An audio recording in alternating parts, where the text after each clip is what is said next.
Okay, welcome to the town of Mamaroneck. I am, thank you.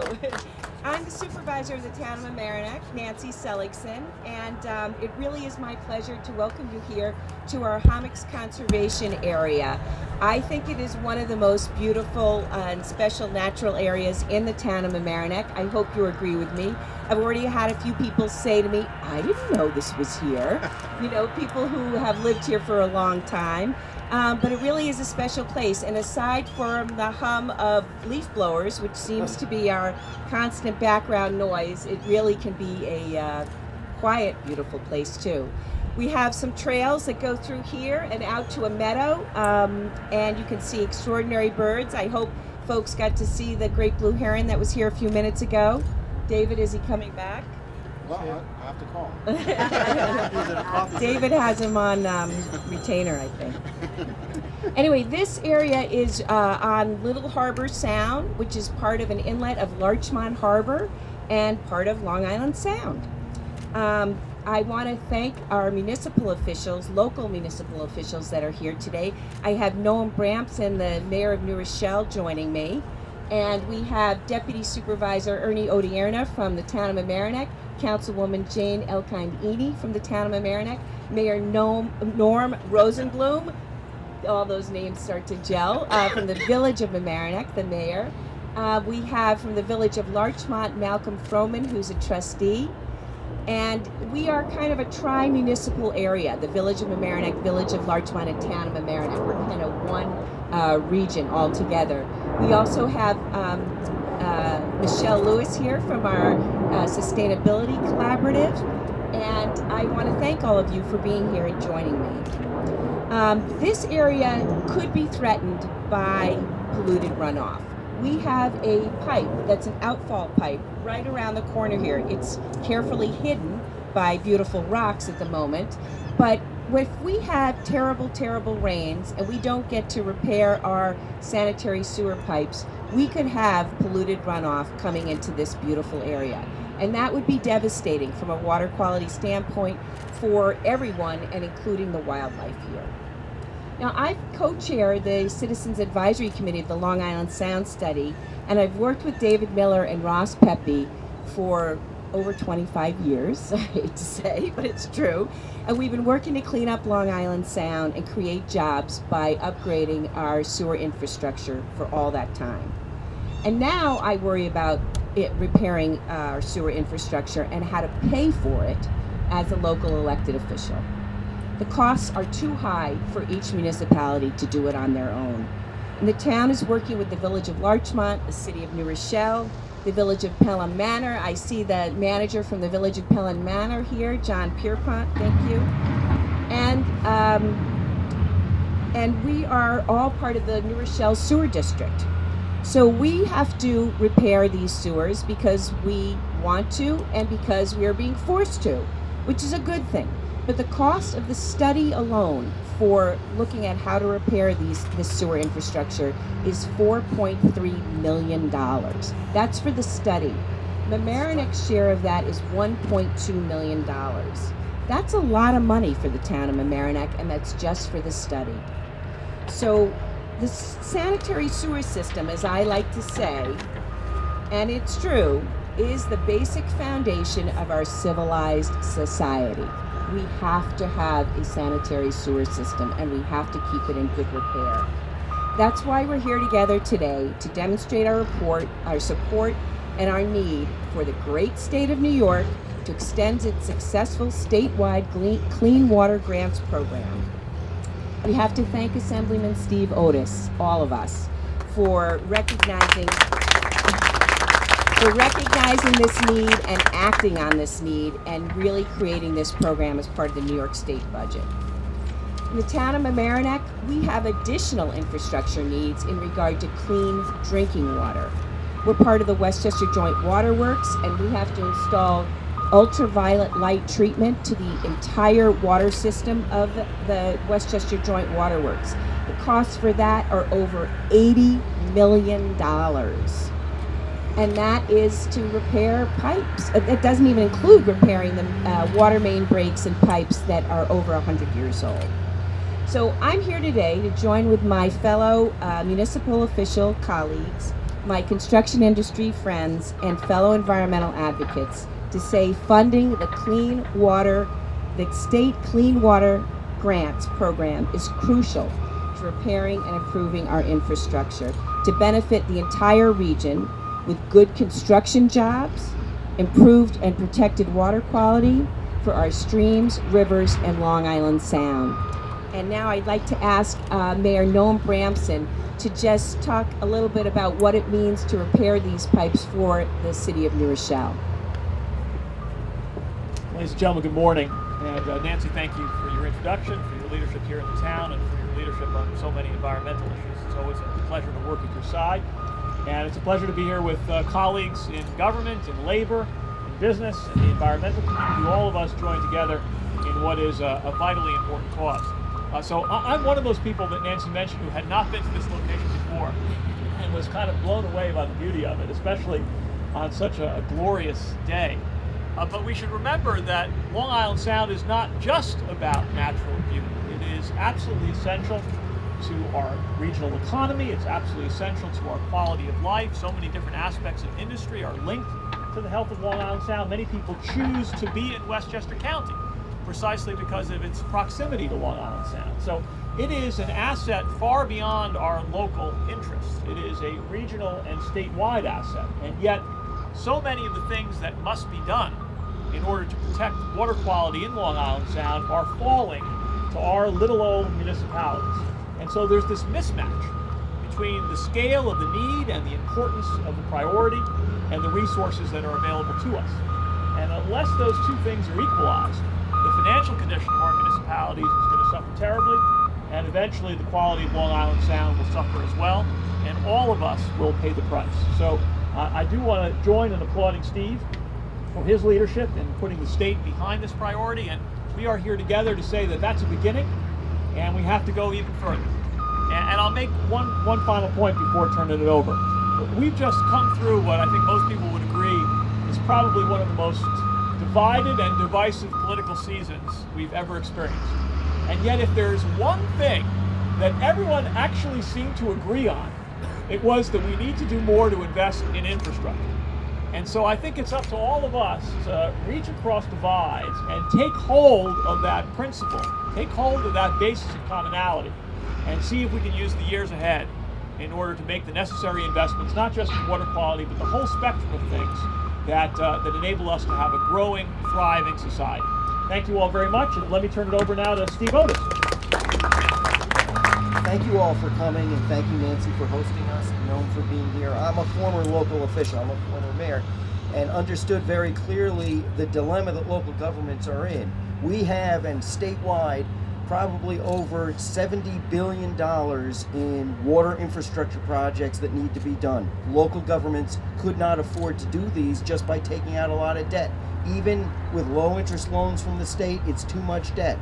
So 2 years ago, we came up with a proposal, another former mayor, John McDonald, an assembly colleague of mine, we came up with a proposal to create a new grant program to pay for, with state grants, a piece of what these municipal costs are. Grants to municipalities to do clean water projects. Governor Cuomo was hugely supportive. Speaker Carl Hastie was very supportive within our house. And so the program in 2015 was allocated $200 million for the 3 years that we're in the middle of right now. The success in the first round in 2015 was so apparent that in the budget this year we added another $200 million. The governor added $25 million in federal funds. So a program that did not exist 2 years ago is now worth $425 million. That is leveraged so far. $250 million has been allocated. That is leveraged over $1 billion in projects that probably would not really have happened at all, because local governments were basically saying, we'd like to do it, we need to do it, we don't know how we can do it. They're happening now. Proof of the pudding is Environmental Facilities Corporation, after the grant program was created, started to hear from communities for their loan program that they didn't hear from at all. So we know that their projects going forward now that would not have happened otherwise. One of those recipients, I'm just going to recognize him again, the Village of Mamaroneck, Mayor Norm Rosenblum. Norm, wave to the crowd. One of the 2016 grant recipients was the Village of Mamaroneck, and so we're happy that some of the money is coming down here, but this is a statewide problem, and we are determined to get more money into the pot to continue this program going forward and make these projects happen. And we're going to hear from organized labor. We're going to hear from the environmental community today. This is every $10 million EFC estimates creates 160 new jobs. And so this is really pure water, pure jobs. It's good for property taxpayers. We need to grow this program and put more projects on the street and get the shovels in the ground, and that's what we are doing. So thank you for hosting. Thank you for our partners. Construction Industry Council has been a leader on this. The Teamsters have been a leader on this, and we want to just see it through and have, I'd like to see all $70 billion worth of those projects over the next few years. We want those projects to go forward. So thank you very much. Thank you, Steve. Now I'm going to ask Senator George Latimer, who has also been a great advocate and supporter of Long Island Sound, to speak.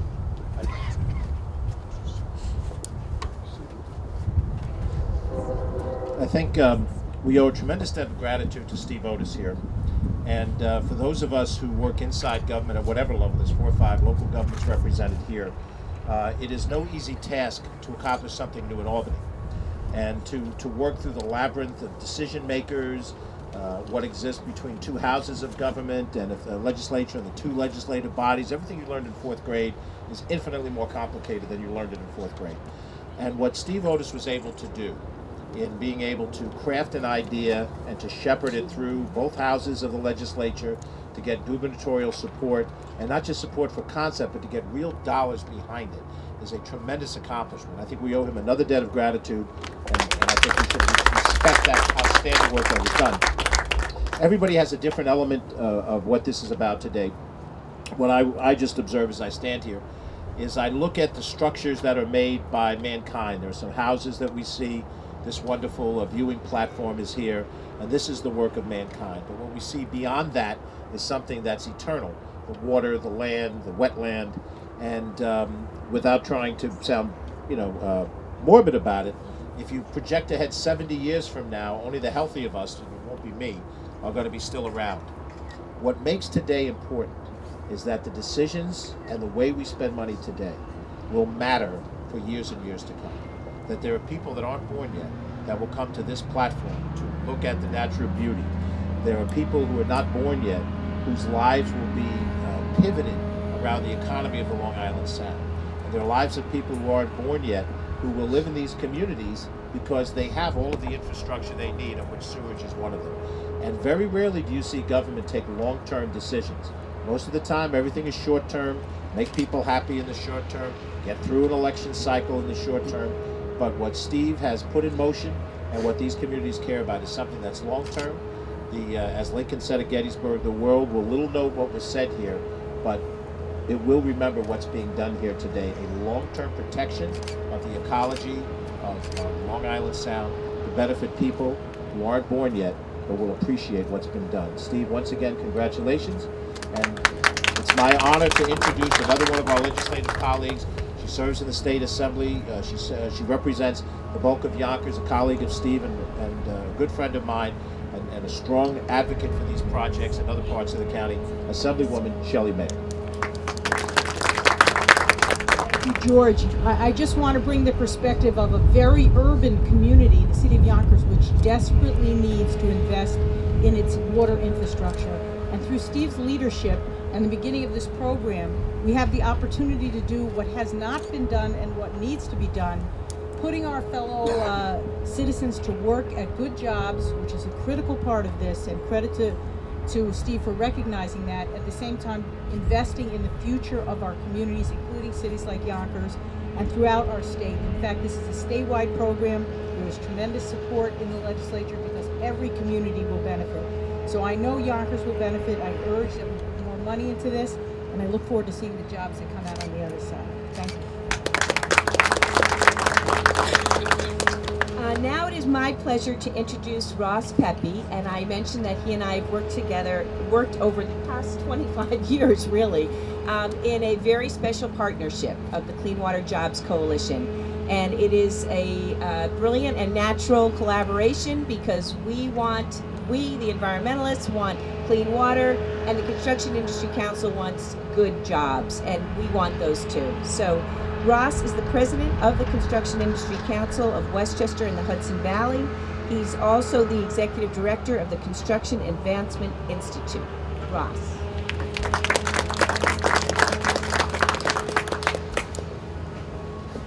Thank you, Nancy, and thank you all for being with us today. This is a very important event and one that we're thrilled to be part of on behalf of the construction industry. As Nancy mentioned, it was 25 years ago when we came together under the banner of the Clean Water Jobs Coalition when David Miller was at that time at Audubon, New York, and I got together and came up with the idea that we needed to have a coalition that would work together to not only help the environment, but also to create jobs. At that time, the reason for it was because half of Westchester County's municipalities had a moratorium placed on it by the state of New York DEC because the sewer treatment plants at the time did not have the capacity to deal with the effluent that was flowing through the pipes. So we got together, we formed a coalition, we went to Washington actually together, and as a result of that, millions of dollars were spent since then on improving the water treatment facilities that exist in Westchester County that discharge into the Long Island Sound. And we were very successful in that effort. Now we're here for a new idea. The idea is that state government needs to participate as well in this campaign. If the local communities and the local municipalities are going to be able to have the resources to improve their facilities. And that's where Steve Otis came in, and Steve and his colleagues in the Assembly, and George in the Senate, were able to get a bill in place that the governor signed to establish funding for the campaign that is underway today and providing money to local governments so that they can move forward with their projects. The Clean Water Jobs Coalition still exists, and we are going to continue to work together with government to make sure that the environment is improved and that jobs are created. We are very happy to be part of this campaign and to be the supporters of the report that was just released here about the needs that exist. So thank you all for being with us. Thank you all for being on board with us when it comes to this type of program. And we look forward to campaigning and working with you in the future. And now I'm so pleased to introduce Ed Doyle, who is president of the Building and Construction Industry Trades for Westchester County and Putnam.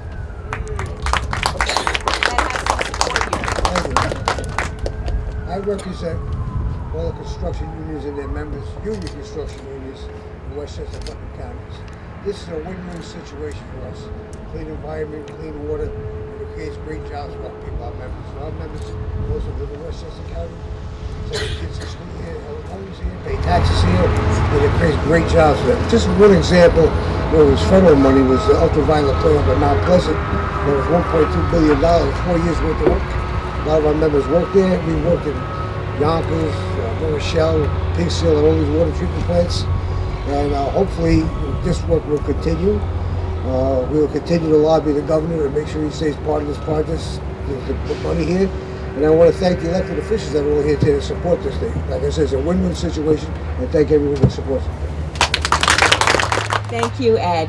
Our final speaker is Carolyn Cunningham, who is a longtime board member of Federated Conservationists of Westchester County, which is a long title. We usually call them FCWC.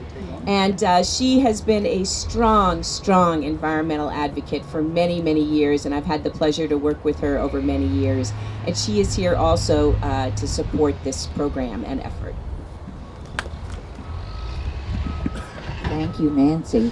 She was a former board member of FCWC and still one of our main resources on Long Island Sound. I'm so pleased to be here representing the environmental community on behalf of FCWC, because that is what FCWC has been trying to do for 51 years now, and we are so happy about this grant program. A word about FCWC, since I have mostly Westchester residents here. We're a nonprofit membership organization of several hundred members, individual members, and 50 organizational members, such as the local Audubon chapters, our nature centers, garden clubs, and others who care about, educate, and advocate for our natural resources, our air, land, and water.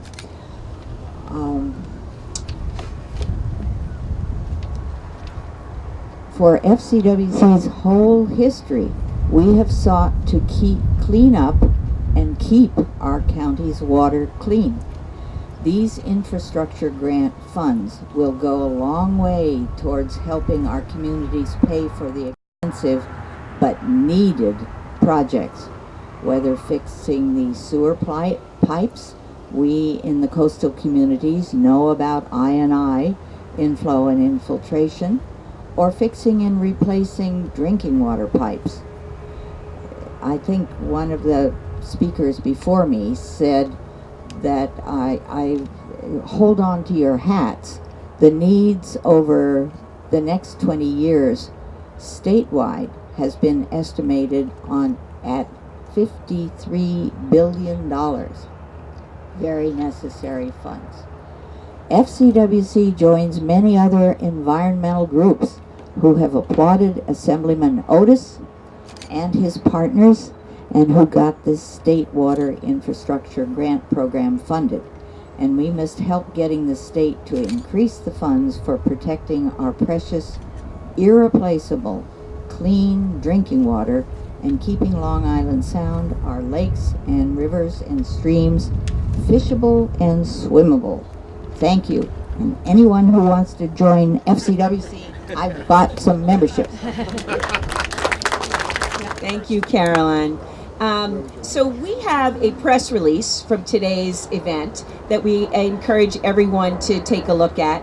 We also have the Water Infrastructure Investment Gap report that was created by the Construction Industry Council.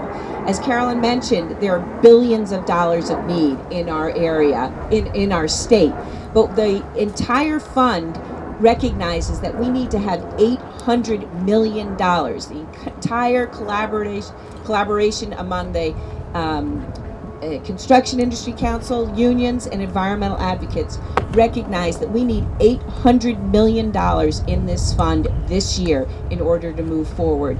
And as Noam and I have said, and Mayor Norm Rosenblum from Mamaroneck Village has said, our region right here needs millions and millions of dollars. So we're calling for $800 million for this year in the Clean Water Grants Fund.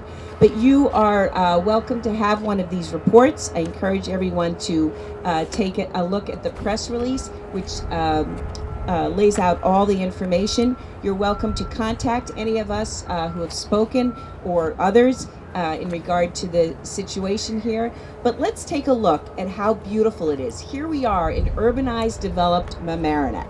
But we have this little treasure right here that gives us a break from that urbanized, developed life so that we can enjoy all of it, but take a break to be able to be here, take a breath, see a bird, see the water. This summer you saw a lot of fish. And it is really a treasure that we have to protect. And we need to make sure that our economy streams along, and that's where the jobs come in. Because fixing the infrastructure that protects this beauty is really a wonderful way to create jobs and the way to move forward for our community. So please come back to Mamaroneck again. You're welcome to take a walk around and see how lovely it is in other areas. But I really want to thank all of you for coming here today and recognizing this really important effort. And let's make sure New York State puts in $800 million for the Clean Water Grants Program. And Ross wants to say one more thing. Thank you, Nancy. I just want to recognize George Drapeau. George is with the staff of the Construction Industry Council and CAI, and he's done a great deal to put this event together as well as prepare the report that you're all reading today. Thank you, George. And I also have to thank the town of Mamaroneck staff. We have Town Administrator Steve Altieri here, and thank you to the highway staff as well for organizing everything. And thank you, George Drapeau, also for corralling all of us. My chief of staff, And Deborah Lagapa is here, Steve Otis's chief of staff, who also has been so involved. My assistant and sustainability coordinator, Sue Odierna, has also helped so much. So I really thank everyone for all their assistance and help. Little bit, and then we're gonna send it to